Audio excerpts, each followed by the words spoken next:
এটা হচ্ছে চাঁদ রাতের আগের দিন। বাহিরে এখন এত পরিমাণ সানি থাকে যে বারান্দায় বসাও যায় না। তারপর আমি চলে গিয়েছিলাম শাওয়ার নিতে, কারণ আজকে যাব হচ্ছে আমরা বাহিরে ইফতার করতে। আমি আর আয়রা প্রত্যেক ইয়ারে একদিন বাহিরে ইফতার করি, আর যেদিন আমরা বাহিরে ইফতার করি ওই দিন আমরা দুইজনেই নতুন ড্রেস পরে যাই। তো আজকে আমি টেইলার আন্টিকে অনেক প্যারা দিয়ে আমার নতুন জামা বানিয়ে এনেছে। তো আমি প্রত্যেক ইয়ারে এই ইফতারের প্ল্যানটা একদম লাস্টের দিকে রাখি, যাতে একটু ঈদ ঈদ ভাইব থাকে। তো এখানে আমরা চলে গিয়েছিলাম কেএফসিতে। আমরা প্রত্যেক ইয়ারে কেএফসিতেই যাই। কেএফসির ফ্রাইস হচ্ছে আমার আর আয়রার ফেভারিট, তো আমরা এখানেই যাই গেলে। তো আমরা বাসায় প্রায় অর্ডার করে খাই কেএফসির চিকেন। তো আজকে যেহেতু স্যাটারডে ছিল, তো এখানকার একটা অফার ছিল, ওই অফারটাই আমি পারচেস করেছি, আর সাথে একটা উইংস নিয়েছি, আর সাথে আরেকটা অ্যাড করেছি ফ্রাইড রাইস। ওইখানকার ফ্রাইড রাইসটা আমার একটুও ভালো লাগে না, বাট এই উইংসটা আমার অনেক পছন্দ।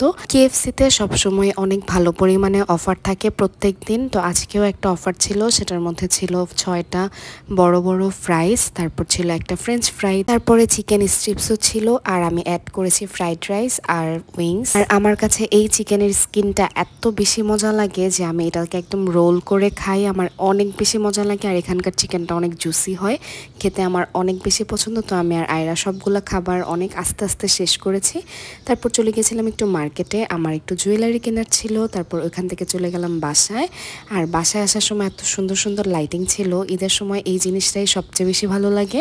তারপরে বাসায় এসে চলে গেছিলাম আমার কাজিনের বাসায়, কারণ আজকে আমাদের সবার ইফতার ছিল এখানে। তারপরে চলে আসছিলাম বাসায়, আর বাসায় আসার পরে আমার আরেকটা কাজিন এসেছিল, আর এটা হচ্ছে আমার কাজিনের মেয়ে, অনেক কিউট করে কথা বলে। তারপর সবাই চলে যাওয়ার পরে আম্মুরা ডিনার করলো, তারপর আমরা আবার রেডি হয়ে গেলাম, কারণ আমি হুট করেই প্ল্যান করেছি যে আজকে আমরা বাইরে সেহরি করতে যাব। আজকে আম্মু আব্বুর মার্কেটে একটু কাজ ছিল, তো ওইখান থেকেই প্ল্যান করলাম যে যেহেতু এখানে যাওয়া হবে, তো আসার সময় বাইরে থেকে সেহরি করে আসবো। মেইনলি আমরা লাস্ট ইয়ারও সবাই মিলে একসাথে সেহরি করতে গিয়েছিলাম মার্কেট থেকেই। তো আজকেও যেহেতু যাওয়া হচ্ছে, তো আব্বুকে বললাম যে আমরা সবাই যাব। তো এখানে আব্বু রাজি হয়ে গিয়েছিল। তারপরে কি হলো সেটা আমি ভিডিওর লাস্টে দেখাবো। তো এখানে ফার্স্টে গিয়েছিলাম আড়ংয়ে, কারণ আব্বুর এক্সচেঞ্জ করার ছিল, আর কিছু কেনাকাটাও ছিল। তারপর এখান থেকে গিয়েছিলাম কান্ট্রি বয়ে, এখান থেকে আয়রার বাবার পাঞ্জাবি কেনা হয়েছিল। তারপরে ওইখান থেকে আমার 2টা কাজিন আর 2টা ভাবিও আমাদের সাথে জয়েন করেছিল। আমাদের ফার্স্টে প্ল্যান ছিল যে আমরা সিরাজের চুইগস্তে যাব, কারণ লাস্ট টাইম ওইখানেই গিয়েছিলাম, বাট এবার যেয়ে দেখি যে ওদের এখানে খাবারই নেই এত মানুষের। তারপরে আমরা হুট করেই প্ল্যান করলাম যে বাঙালিয়ানা ভোজে যাব। এটা জাস্ট কয়েকদিন আগে নারায়ণগঞ্জের আউটলেট হয়েছে নতুন। আমরা হচ্ছে 10 জনের মতো ছিলাম, তো তারা বলেছে যে 10 জনের খাবার আছে, এর জন্যই আমরা কিছু খাবার অর্ডার করেছিলাম, আর কিছুটা পরে নিব। তো এখানে আমরা ফার্স্টে একটা ভর্তা প্লেটার নিয়েছিলাম।